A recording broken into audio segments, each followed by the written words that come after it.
यदि आप मैट्रिक के स्टूडेंट हैं और आपका एग्जाम 2023 में यानी कि इस साल पड़ा हुआ है 14 फरवरी से 14 फरवरी को आप लोगों का मैथ का एग्जाम है, तो मैथ के एग्जाम को ध्यान में रखते हुए मैं आप लोगों के लिए टॉप 100 मैथ का क्वेश्चन लेकर आया हूँ, जिससे आप लोगों के एग्जाम में आने की बहुत ज़्यादा संभावना है। तो आप लोग सारे क्वेश्चन को गौर से देखिएगा, केवल मैं आप लोगों को क्वेश्चन बताऊंगा, आप लोग आंसर खुद से तैयार करिएगा। देखिए पहला नंबर क्वेश्चन हमें कहता है, दिखाइए कि प्रत्येक धनात्मक समपूर्णांक 2q का रूप का होता है तथा प्रत्येक धनात्मक विषम पूर्णांक 2q + 1 के रूप का होता है, जहां q एक पूर्णांक है। ये हमारा पहला क्वेश्चन है। आप लोग चाहे तो इसको नोट कर सकते हैं आराम से, और इस टाइप का एक क्वेश्चन आपके एग्जाम में आ सकता है। यहाँ पर नंबरिंग आपका चेंज कर सकता है, 2q के जगह पर 3q कर सकता है, 4q 5q कुछ भी कर सकता है, कोई मैटर नहीं करता है, पैटर्न सेम होगा आपके बनाने का।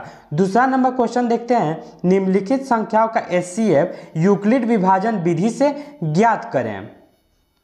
तीसरा नंबर इंपॉर्टेंट क्वेश्चन की ओर हम लोग बढ़ते हैं। देखते हैं तीसरा नंबर, दिखाइए कि किसी धनात्मक पूर्णांक का वर्ग किसी पूर्ण m के लिए 3m या 3m+1 के रूप का होता है।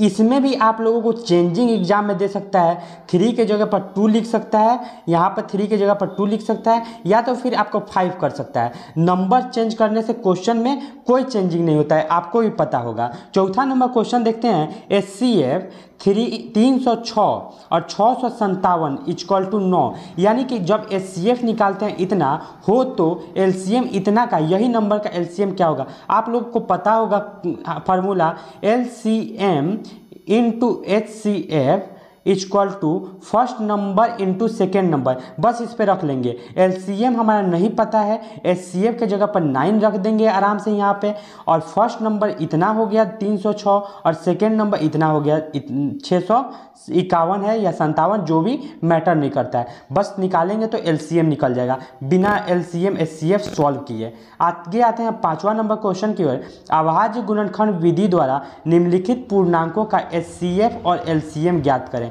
अभाज्य गुणनखंड विधि आप लोग जानते हैं, ये वाले विधि को अभाज्य गुणनखंड विधि कहते हैं। अलग अलग निकाल के LCM और HCF आप लोग निकाल सकते हैं, बहुत इजी पैटर्न पे। देखते हैं क्या, जांच कीजिए कि क्या किसी प्राकृतिक संख्या n के लिए n का 6 का पावर n 0 पर समाप्त हो सकता है। तो देखिए 6 का पावर n 0 पर समाप्त हो सकता है, तो नहीं हो सकता है। आप लोग इसको सॉल्व करके देख लीजिएगा। जैसे 6 को हम तोड़ेंगे तो 2×6 2 × 3 के फॉर्म में टूटता है, और पावर में n कुछ भी ले सकते हैं, तो 0 पे हमारा नहीं समाप्त हो सकता है। आगे बढ़ते हैं सातवां नंबर क्वेश्चन की ओर। सातवां नंबर क्वेश्चन भी आप लोगों का बहुत इंपॉर्टेंट क्वेश्चन है, इसमें से एक आपके एग्जाम में आने की पूरी संभावना है। सिद्ध कीजिए कि निम्नलिखित संख्या अपरिमेय मतलब इर्रेशनल नंबर, अपरिमेय संख्या है √5, 7 √5, 3 + 2 √5, 1/2 तो ये भी बहुत इंपॉर्टेंट क्वेश्चन है। बहुपद, देखिए यहाँ पे देखिए, निम्नलिखित द्विघात बहुपद के शून्यक ज्ञात कीजिए और शून्यकों तथा गुणांकों के बीच के सत्यापन कीजिए। यानी अल्फा और बीटा निकालिए, अल्फा निकालिए और बीटा निकालिए, और उसका सत्यापन करिए कि क्या अल्फा बीटा सही है, ये शून्यक हमारा है, द्विघात बहुपद है, बस उसका जांच कर लेना है। तो ये 3 क्वेश्चन देखिए, 6x² - 3 - 7x, और दूसरा है x² - 2x - 8, तीसरा है हमारा x² - 15, और चौथा है हमारा x² - 3। ये सब क्वेश्चन बहुत ज़्यादा बच्चे छोड़ देते हैं। x² - 3 = में 3 हो जाएगा, स्क्वायर रूट में बदल जाता है, तो स्क्वायर यहाँ से हट के रूट में हो जाएगा, एक प्लस में एक माइनस में। आगे हम लोग आते हैं 9 नंबर क्वेश्चन की ओर। 9 नंबर क्वेश्चन देखिए यहाँ पर क्या कहता है, 3x का पावर 4 + 6x का पावर 3 - 2x² - 10x - 5। ये हमारा दिया गया है, 2 गो शून्यक दिया गया है, अन्य 2 शून्यक इतना है, ये इतना है, तो अन्य सभी शून्यक ज्ञात करें। तो नॉर्मल सा एक आप लोग निकाल लीजिएगा, आराम से इजी से बन जाएगा। आप लोग पढ़े होंगे 10th क्लास, तो आराम से इजी से बना सकते हैं। ये 2.3 का क्वेश्चन है। 10 नंबर क्वेश्चन देखिए, 2 किलोग्राम सेव और 1 किलोग्राम अंगूर 2 किलोग्राम सेव और 1 किलोग्राम अंगूर का मूल्य किसी दिन 160 रुपया था, एक महीने बाद 4 किलोग्राम सेव और 2 किलोग्राम अंगूर का मूल्य हो गया, दाम हो गया 300 रुपया। यानी पहले इतना रुपया था, फिर हो गया इतना रुपया। तो आप लोग इसको बीजगणितीय और ज्यामितीय रूप में व्यक्त करें। आप लोग 11 नंबर क्वेश्चन देखिए। 11 नंबर भी क्वेश्चन बहुत ज़्यादा इंपॉर्टेंट क्वेश्चन है। एक आयतकार बाग जिसकी लंबाई चौड़ाई से 4 मीटर अधिक है, आयत का अर्ध परिमाप 36 है, अर्ध परिमाप 36 है तो परिमाप 72 है। तो बाग की बीमाई ज्ञात करें, यानी लंबाई और चौड़ाई ज्ञात कर देना है। आगे हम लोग 12 नंबर क्वेश्चन की ओर बढ़ते हैं। निम्नलिखित रैखिक समीकरण युग्म को प्रतिस्थापन विधि से हल करें। देखिए, प्रतिस्थापन विधि, विलोपन विधि, ब्रजगुणन विधि, ये विधि आप लोग पढ़ लीजिएगा एग्जाम में जाने से पहले। तो ये एग्जाम्पल आपको 2 को दिया गया है, नंबरिंग इसमें चेंज रहेगा। कभी प्रतिस्थापन पूछ सकता है, कभी विलोपन। विलोपन बहुत कम पूछता है क्योंकि विलोपन बच्चों को बहुत ईजी लगता है। ब्रजगुणन विधि पूछ सकता है। तो आप लोग देख लीजिएगा ये तीनों विधि और तब जाइएगा एग्जाम देने। 13 नंबर क्वेश्चन हमारा देखिए, 2x + 3y = 11 और 2x - 4y = -24 को हल कीजिए और इसमें n का वह मान ज्ञात कीजिए जिसके लिए समीकरण हमारा इतना दिया हुआ है, y = mx + 3। तो m का वो मान ज्ञात करना है, m का वैल्यू बस निकाल देना है। आगे देखते हैं 14 नंबर क्वेश्चन की ओर। प्रतिस्थापन विधि से हल करें। प्रतिस्थापन विधि भी दे सकता है और भी विधि दे सकता है। आप लोग देखिएगा, 2 संख्याओं का अंतर 26 है और एक संख्या दूसरे संख्या की 3 गुनी है, उन्हें ज्ञात कर दीजिए। ये क्वेश्चन बहुत ज़्यादा एग्जाम में पूछा जाता है। दूसरा नंबर देखिए, ये सब 2 नंबर के क्वेश्चन में पूछा जाता है। 2 संपूर्ण कोणों में बड़ा कोण छोटे कोण से 18 डिग्री अधिक है, उन्हें ज्ञात कीजिए। बड़ा कोण छोटे कोण से 18 डिग्री अधिक है। आगे हम लोग तीसरे नंबर क्वेश्चन की ओर बढ़ते हैं। एक नगर में टैक्सी के भाड़े में एक नियत भाड़े के अतिरिक्त चली गई दूरी पर भाड़ा शामिल किया जाता है। 10 किलोमीटर दूरी के लिए भाड़ा 105 रुपया है तथा 15 किलोमीटर के लिए 155 रुपया है। नियत भाड़ा तथा प्रति किलोमीटर भाड़ा क्या है? एक व्यक्ति को 25 किलोमीटर यात्रा करने के लिए कितना भाड़ा देना होगा?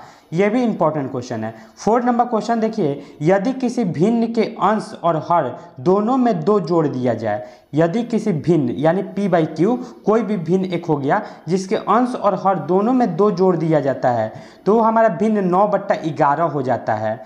यदि अंश और हर दोनों में 3 जोड़ दिया जाए, अंश में भी 3 जोड़ देते हैं और हर में भी 3 जोड़ देते हैं, अंश और हर दोनों में 3 जोड़ दिया जाए तो हमारा भिन्न 5/6 हो जाता है। वह भिन्न ज्ञात करें।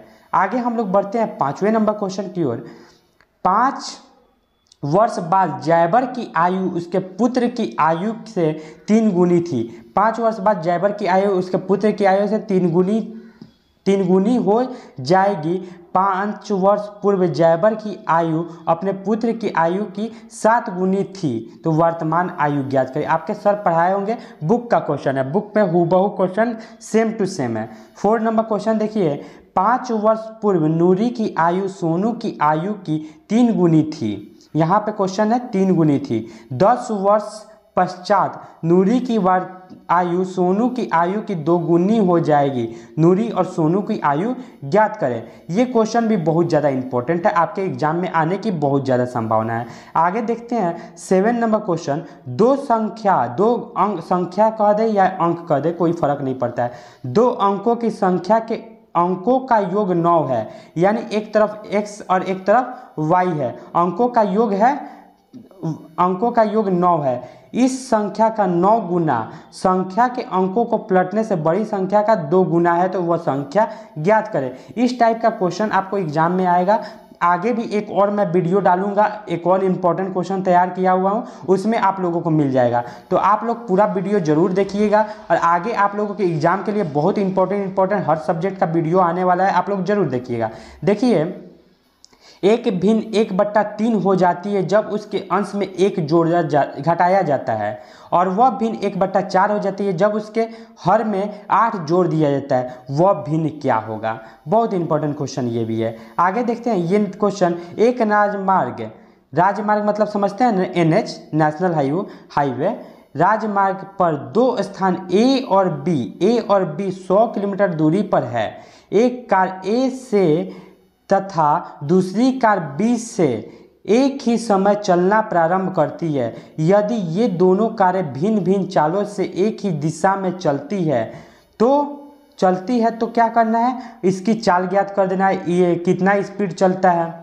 नहीं, आगे इसमें क्वेश्चन है, देखिए, तो वह 5 घंटे पश्चात मिलती है, तो दोनों कारों की चाल ज्ञात करें। दोनों कारों की चाल ज्ञात करें, आप लोग निकाल लीजिएगा। देखिए 10वां नंबर क्वेश्चन यहाँ पे कहता है क्या, 10वां नंबर क्वेश्चन कहता है ऋतु धारा के अनुकूल यानी धारा के साथ अनुकूल 2 घंटे में 20 किलोमीटर तैर जाती है और धारा के प्रतिकूल 2 घंटे में 4 किलोमीटर तैर सकती है। उसकी स्थिर जल में तैरने की चाल तथा धारा की चाल ज्ञात करें। बहुत इंपॉर्टेंट ये भी क्वेश्चन है। आगे हम लोग देखते हैं 2 महिलाएं और 5 पुरुष एक कसीदे के काम को साथ साथ 4 दिन में पूरा कर सकते हैं, जबकि 3 महिलाएं 6 पुरुष इसे 3 दिन में पूरा कर सकते हैं। ज्ञात कीजिए कि इसी कार्य को करने में एक अकेली महिला कितना समय लेगी। पुनः इसी कार्य को करने में एक पुरुष कितना समय लेगा। तो बहुत इंपॉर्टेंट ये भी क्वेश्चन है। तो आप लोगों को मैं 10 क्वेश्चन करा दिया, 10 क्वेश्चन मतलब 10वां क्वेश्चन का टॉपिक मैंने करा दिया। आगे देखिए ये 15वां नंबर क्वेश्चन पे हम लोग आते हैं, यानी 1 से लेके आप लोगों को 14 क्वेश्चन मैंने करा दिया, इंपॉर्टेंट क्वेश्चन जो कि एग्जाम में आने की संभावना है। 15वां नंबर क्वेश्चन से आगे मैं आप लोगों को क्वेश्चन कराऊंगा जहां तक हो सके। तो आप लोग आगे का क्वेश्चन देखना चाहते हैं तो आप लोग कमेंट में करिए कि आगे का सर वीडियो बना दीजिए, आगे का मैं वीडियो बना दूंगा। और पहले का वीडियो बहुत सारा साइंस का, मैंने फिजिक्स का वीडियो बनाया हुआ है, जो फिजिक्स का वीडियो आप लोग देख लीजिएगा। तो फिजिक्स आपका बस 8 वीडियो मैंने बनाया हुआ है, 8 वीडियो में आपका फिजिक्स कंप्लीट कर दिया गया है। तो आप लोग फिजिक्स का वीडियो जरूर देखें। अब वीडियो अच्छा लगा हो तो वीडियो को लाइक करें, अगला वीडियो का इंतजार करें, जल्दी आपको नया वीडियो मिलेगा।